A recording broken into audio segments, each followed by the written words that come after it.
हाँ जी क्लास। तो very good evening to all of you and हम शुरू करते हैं हमारे आज के लेक्चर के साथ। अब पिछले लेक्चर में हमने एलिमेंट्स की कॉन्फ़िगरेशन करी थी, ठीक है, उनकी बैलेंसी स्टडी करी थी।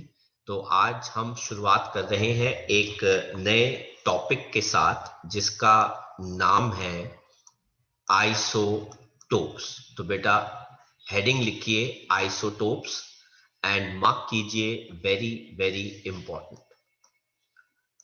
तो जितने भी आप लोग बच्चे हैं आपके स्कूल्स में 98% बच्चों के स्कूल्स के अंदर आइसोटोप टॉपिक पे बेस्ड क्वेश्चन जो है वो जरूर आएगा।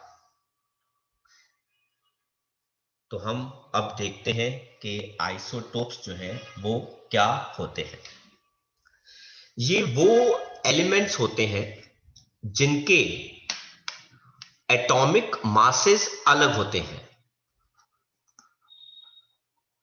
Atoms of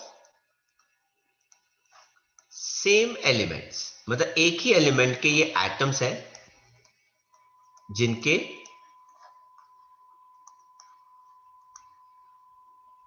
different mass numbers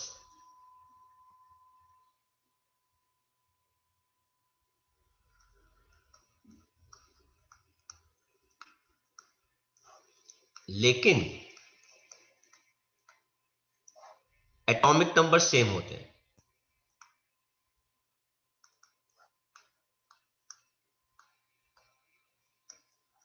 लेकिन इनके एटॉमिक नंबर्स जो है वो क्या होते हैं, सेम होते हैं। तो अभी आप कॉपी नहीं करेंगे, जरा ध्यान से बोर्ड पर देखेंगे कुछ एग्जाम्पल्स। अब हमारे पास कार्बन के दो आइसोटोप्स होते हैं। एक होता है C12 और एक बेटा क्या होता है C14। तो अगर हम इनके मास नंबर को देखें, हम सिंस मास नंबर को A से रिप्रेजेंट करते हैं बेटा, तो इसका मास कितना हो जाएगा 12 और इसका मास कितना हो जाएगा 14।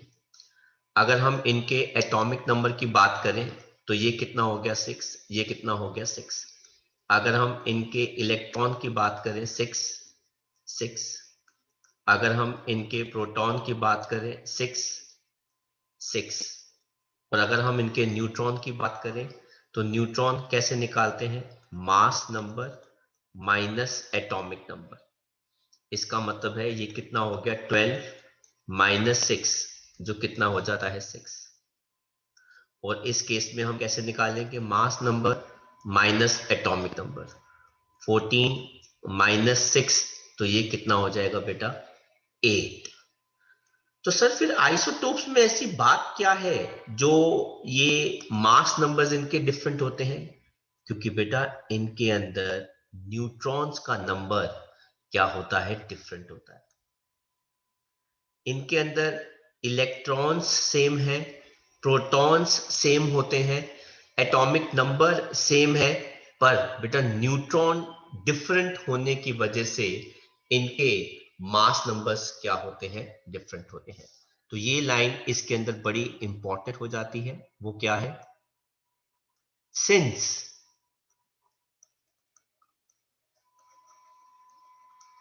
They have different number of neutrons, therefore their mass number is different। तो इनके न्यूट्रॉन्स डिफरेंट होने की वजह से इनका मास नंबर जो है बेटा क्या होता है, डिफरेंट होता है। तो हम इसमें और एग्जाम्पल देखते हैं बेटा। हाइड्रोजन के हम आइसोटोप्स की बात करते हैं। हाइड्रोजन का एक आइसोटोप होता है 1H1, एक इसका आइसोटोप होता है 2H1 और एक इसका आइसोटोप होता है 3H1। 1H1 को बेटा हम कहते हैं प्रोटियम, इसको हम कहते हैं ड्यूटीरियम, और इसको हम बेटा कहते हैं ट्रिटियम। अब आप देख सकते हैं कि इसका मास नंबर कितना है 1, इसका कितना है 2, इसका कितना है 3। एटॉमिक नंबर देखेंगे कितना है 1 1, और कितना आ गया 1। अगर हम इसके इलेक्ट्रॉन्स देखेंगे बेटा कितने हैं 1 1 1। अगर हम इसके प्रोटॉन देखेंगे कितने हैं 1 1 एंड 1। और रही बात न्यूट्रॉन की, तो बेटा ये कितना आ जाएगा 1 माइनस 1, बेटा जो कितना हो गया 0, 2 माइनस 1 जो बेटा कितना आ गया 1, और ये हो गया बेटा 3 माइनस 1, और बेटा ये कितना हो जाएगा 2। तो इसमें जो सबसे डिफरेंट चीज है बेटा जो हमको पता होना चाहिए वो क्या है, वो ये है कि प्रोटियम एक ऐसा एलिमेंट होता है जिसके अंदर न्यूट्रॉन नहीं होते। हम ड्यूटीरियम को ऐसे भी लिखते हैं 2D1, और ट्रिटियम को हम ऐसे भी लिखते हैं, मैं यहां पे भी लिख सकता हूं इसको 2D1, और ट्रिटियम को हम कैसे लिखते हैं 3T1। This is the representation. तो हमने यहां पे एक बड़ी इंपॉर्टेंट लाइन लिखी, protium is the only element with no neutron present in it। तो प्रोटियम को आप हाइड्रोजन भी कह सकते हैं कि hydrogen is the only element जिसके पास कोई भी न्यूट्रॉन जो है वो नहीं होता। बाकी सबके पास तो न्यूट्रॉन्स होते हैं, एक या फिर उससे ज्यादा हो सकते हैं, पर होते जरूर है। ऐसे ही बेटा हम और एग्जाम्पल लेते हैं जिसके अंदर हम उनके आइसोटोप्स के बारे में बात कर रहे हैं। जो हमारे पास अगला एग्जाम्पल है आइसोटोप का, वो है क्लोरीन के आइसोटोप Cl3517, और एक है Cl37 और 17। तो अगर हम मास नंबर देखें कितना है इसका 35, इसका कितना है 37।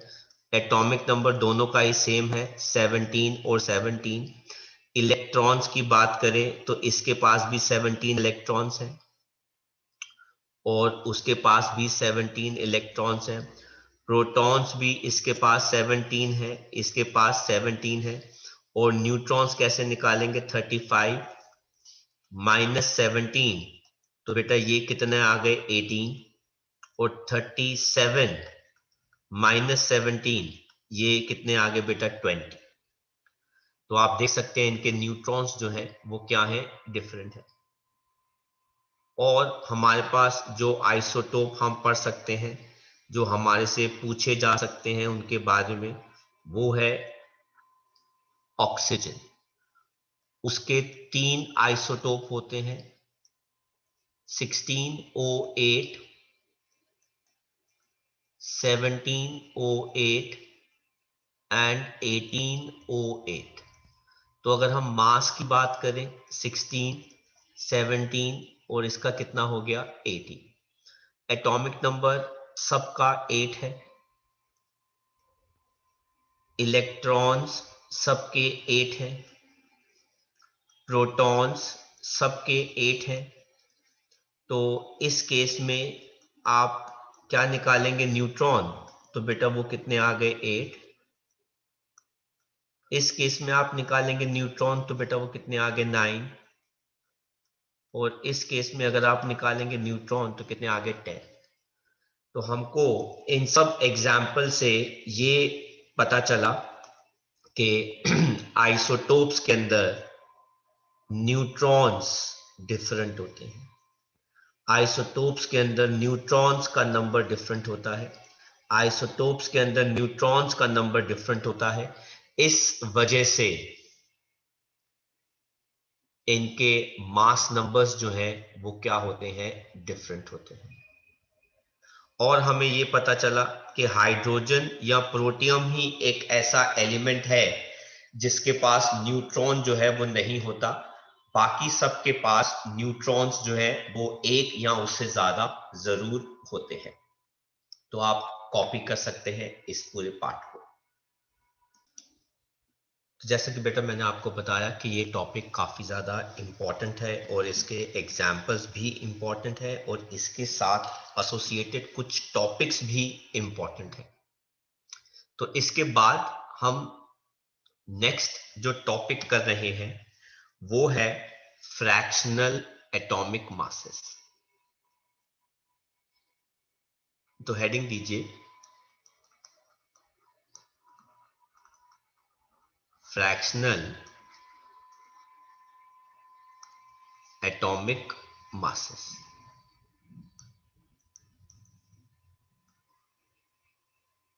अब हम इसके अंदर एक एग्जाम्पल लेते हैं। अब हमारे पास क्लोरीन के दो आइसोटोप्स हैं, एक है Cl35 और दूसरा है Cl3770। तो सवाल उठा कि सर नेचर में इन दोनों में से कौन एग्जिस्ट करता है?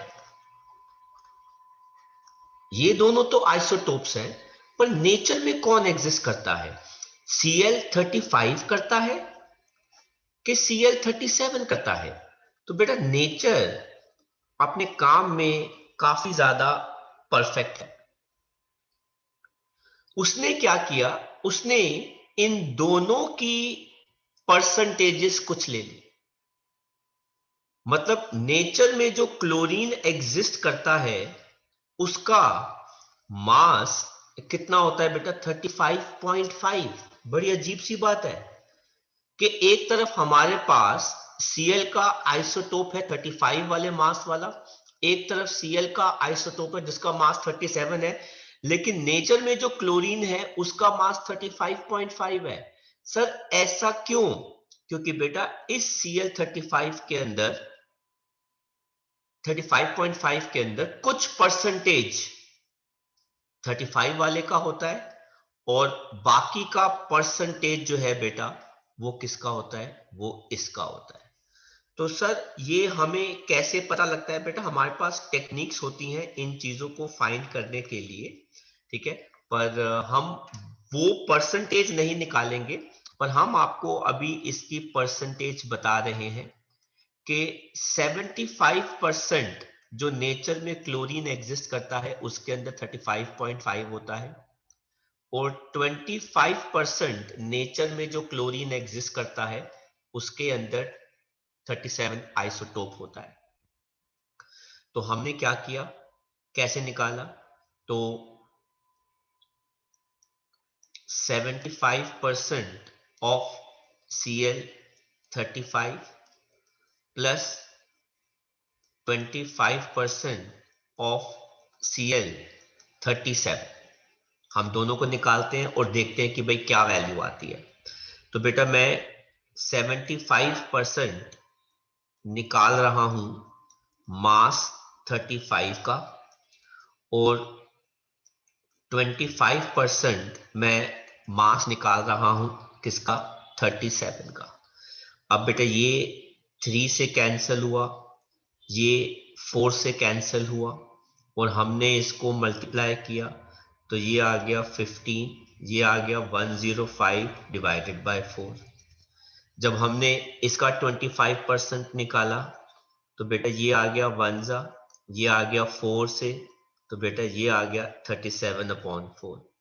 अब मैं 4 से अगर इसको डिवाइड करता हूं तो बेटा ये कितना आ जाएगा? 2 जा 10 और बाद में आ गया बेटा 25, तो ये आ जाएगा कितने जा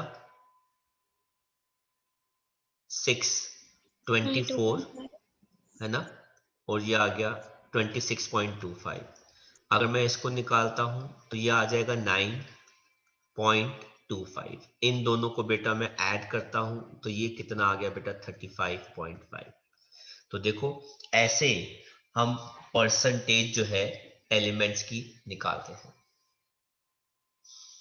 तो याद रखना बेटा, कोई भी पर्टिकुलर आइसोटोप जो होता है वो एग्जिस्ट नहीं करता। नेचर में जो एलिमेंट एग्जिस्ट करेगा उसके अंदर कुछ परसेंटेज हर आइसोटोप की होती है, जिस वजह से एलिमेंट्स के जो एटॉमिक मासेस हैं वो बेटा किस में आते हैं, फ्रैक्शन के अंदर आते हैं। ठीक है, वो इस रीजन की वजह से क्योंकि नेचर में एलिमेंट जिस फॉर्म के अंदर एग्जिस्ट करता है उस फॉर्म के अंदर उसके अंदर कुछ परसेंटेज हर आइसोटोप की होती है।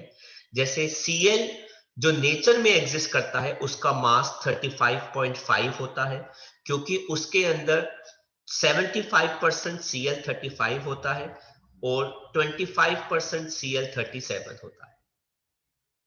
तो बेटा जरा दो शब्द मैं लिखवा रहा हूं आपको इस टॉपिक से और बाद में आप इस एग्जाम्पल को कॉपी कर लीजिएगा। लिखिए बेटा, most of the elements have atomic masses in fraction. Most of the elements have atomic masses in fraction. देखो आगे, it is due to the reason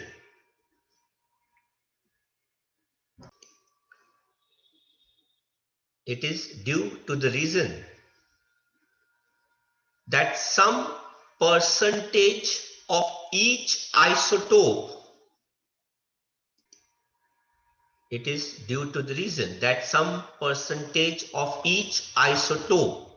exists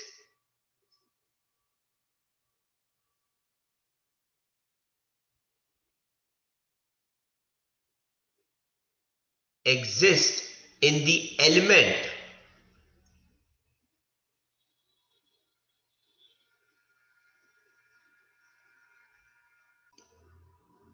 ठीक है, फुल स्टॉप। लिखो बेटा, for example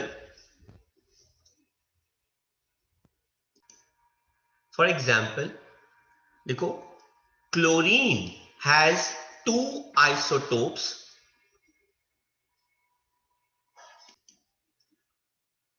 that is Cl35 and Cl37, full stop. But the atomic mass of chlorine which exists in nature is 35.5 because it contains 75% of Cl35 isotope and 25% of Cl37 isotope.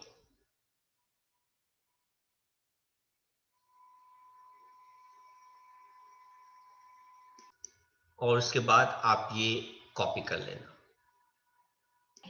तो बेटा इस पे based हमारे पास 2 questions भी है NCERT के अंदर जो हम अभी डिस्कस करेंगे इस टॉपिक के बाद, जो है फ्रैक्शनल एटॉमिक मासेस। तो अब हम इसमें नेक्स्ट जो हम लेक्चर या जो टॉपिक करने वाले हैं उसका नाम है एप्लीकेशन ऑफ आइसोटोप्स। तो give a heading as application of isotopes. तो हम लिख रहे हैं टॉपिक एप्लीकेशन ऑफ आइसोटोप्स। बेटा ये बहुत इंपॉर्टेंट होते हैं और अब हम देख रहे हैं कि हम इन आइसोटोप्स को कहां कहां इस्तेमाल कर सकते हैं। सबसे पहला एप्लीकेशन है आइसोटोप ऑफ कार्बन। सर कौन सा वाला? C14 is used for carbon dating. अब कार्बन डेटिंग का मतलब होता है to find age of fossils. Carbon dating वो क्या होता है बेटा? To find age of fossils. जो हमें अंडरग्राउंड फॉसिल्स मिलते हैं उनकी एज निकालने में हेल्प करता है। जो दूसरा हमारा एप्लीकेशन है आइसोटोप का वो है यूरेनियम का। जो आइसोटोप होता है isotope of uranium is used in nuclear power plant is used in nuclear power plant to generate electricity। काफी हेल्पफुल होता है to generate electricity।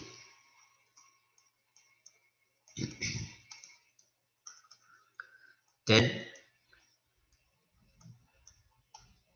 Isotope cobalt का is used in treatment of cancer।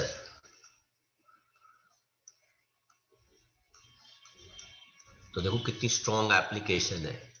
और एक और होता है हमारे पास आइसोटोप आयोडीन का is used in treatment of disease goiter।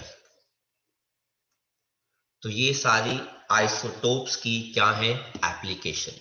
Copy कर लीजिए आप।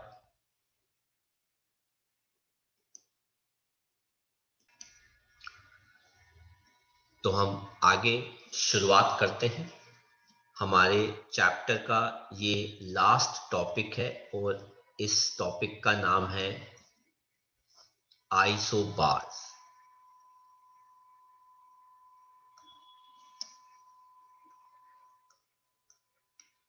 जैसे आइसोटोप्स होते हैं थोड़ा सा उससे डिफरेंट हमारे पास क्या होते हैं आइसोबार्स।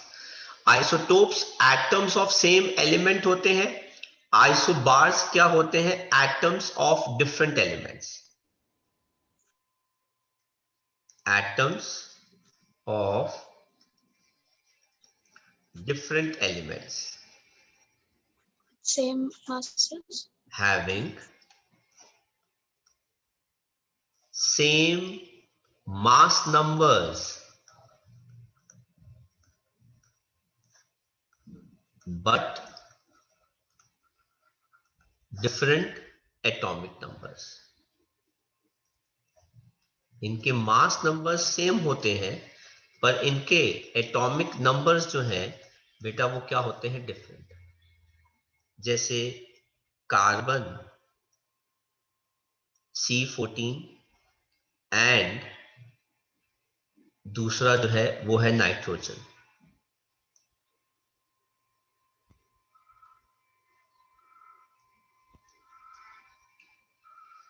उसका भी मास कितना होता है बेटा? 14 पर एटॉमिक नंबर कितना होता है? 7। ऐसे ही हमारे पास एक और पेयर आता है बेटा जिसके अंदर हमारे पास कौन होता है?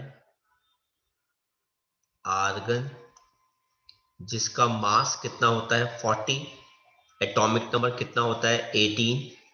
एंड हमारे पास कौन होता है बेटा? कैल्शियम, 40। एटॉमिक नंबर कितना? 20। तो ये होते हैं हमारे पास आइसोबार्स। इनके अंदर एटम्स के मासेस बेटा क्या होते हैं? सेम, पर एटॉमिक नंबर्स क्या होते हैं? डिफरेंट। तो बेटा कर लो कॉपी। तो इस चैप्टर में हम यहां तक इसको पूरा खत्म करते हैं। हम एनसीईआरटी के 2 क्वेश्चंस कर रहे हैं जो आइसोटोप्स के ऊपर बेस्ड हैं। तो जैसे कि बेटा आप देख सकते हैं मैंने एनसीईआरटी ओपन करी है और एनसीईआरटी के क्वेश्चन नंबर 10 और क्वेश्चन नंबर 11 जो है वो हमारे इस टॉपिक के ऊपर बेस्ड है जिसको अब हम कर रहे हैं। हम बात कर रहे हैं 10th क्वेश्चन की। कहता है ब्रोमीन एटम हमारे पास 2 फॉर्म्स में अवेलेबल है। एक ब्रोमीन 79 जिसके अंदर परसेंटेज कितनी होती है 49.7% और दूसरा है ब्रोमीन 81 जिसकी परसेंटेज कितनी है 50.3%। कहता है calculate the average atomic mass of bromine. मतलब हमारे पास एक ब्रोमीन है जिसका मास 79 और 35 है, दूसरा ब्रोमीन है जिसका मास 80 है और 35 है। हमको पता लगाना है कि जो नेचर में ब्रोमीन है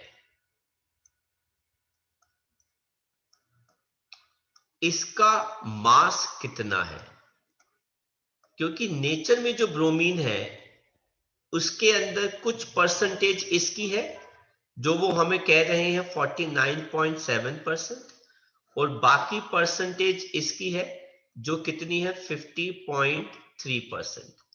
तो हम इसको कैसे निकालेंगे? Late 49.7%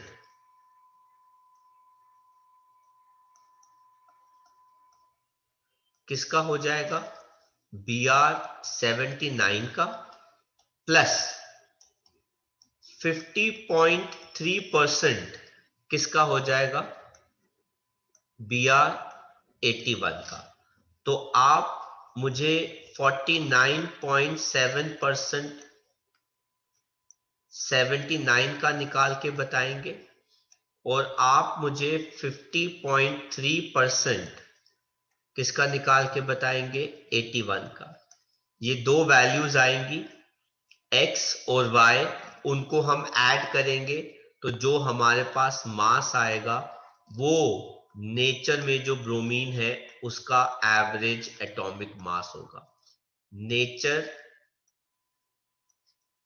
bromine with average atomic mass.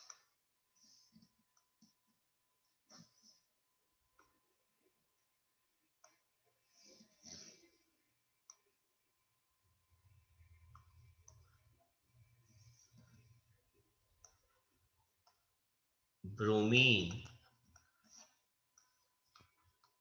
Average atomic mass. तो प्लीज इसको कॉपी कीजिए और मुझे कैलकुलेट करके बताइए।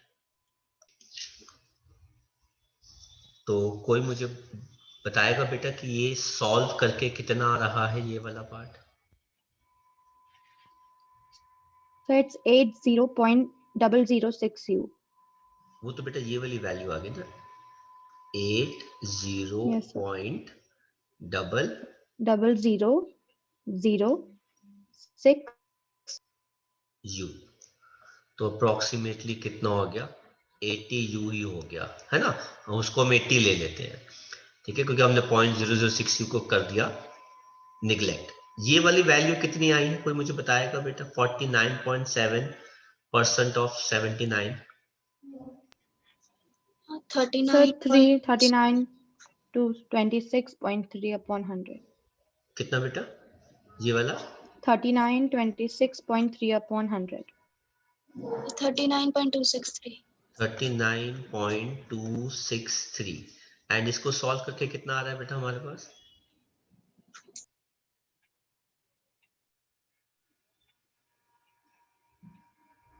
40.743.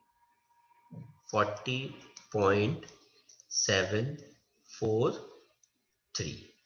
तो हमने इन दोनों को ऐड कर दिया तो हमारे पास ये आंसर आ गया। तो average atomic mass of bromine कितना हो गया? Approximately 80 you. तो बेटा यही क्वेश्चन को हम हटाते हैं और अब हम इसका अगला क्वेश्चन करते हैं, that is question number 11 NCERT का। कहते हैं दी एवरेज एटॉमिक मास एक सैंपल का 16.2 U है, मतलब उस एलिमेंट का जो एवरेज एटॉमिक मास है वो 16.2 U है।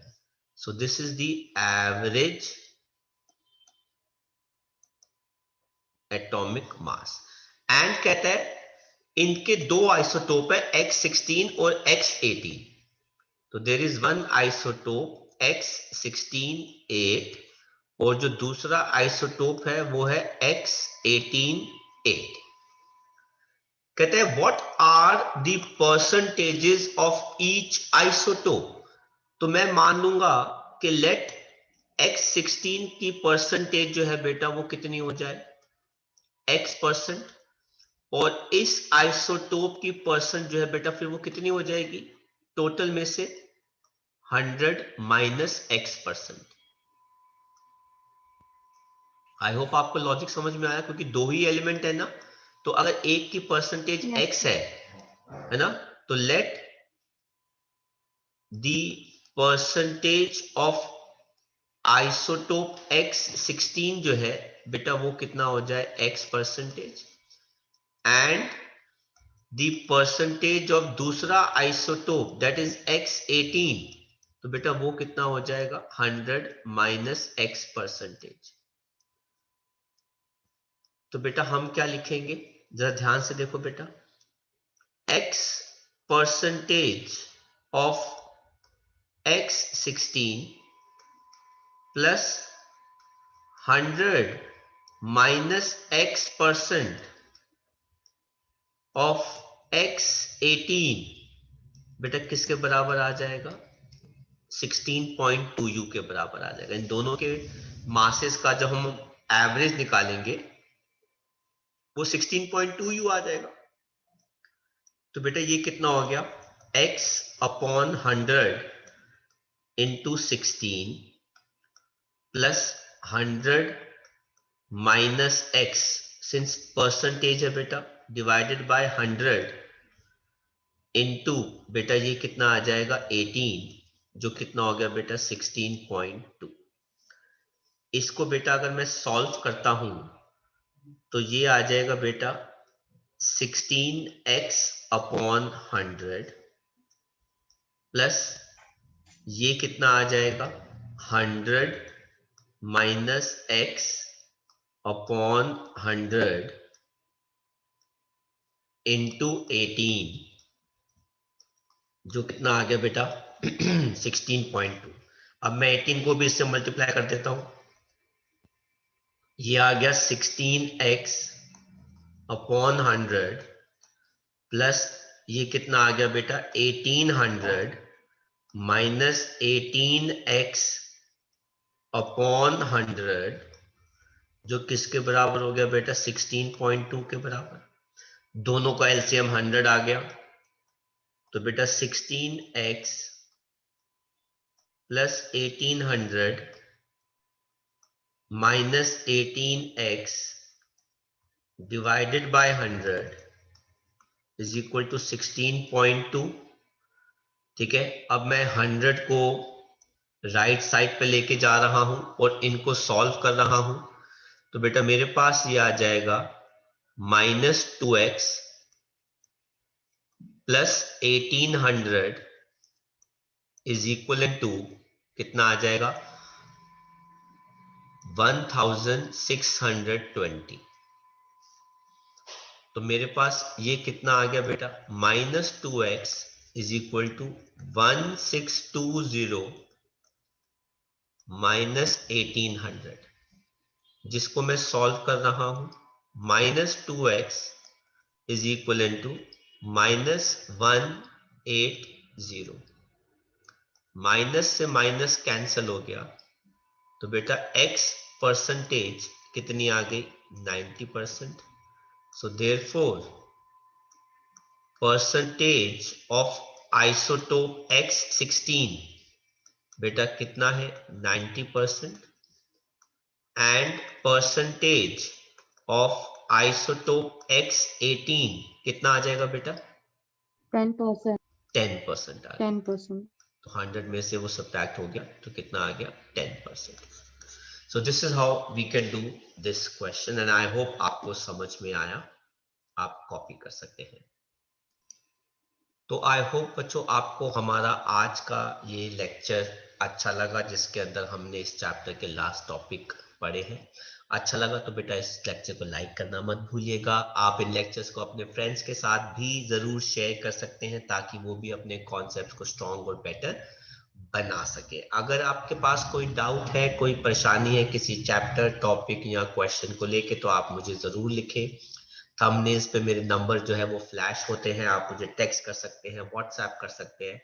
मैं जरूर आपके डाउट सॉल्विंग जो है वो लूंगा, और उसके कम से कम टाइम के अंदर उसको सॉल्व करके आपको मैं फॉरवर्ड कर दूंगा। मुझे उसके लिए अगर लेक्चर भी बनाना पड़ेगा, वीडियो लेक्चर, तो मैं जरूर बनाऊंगा।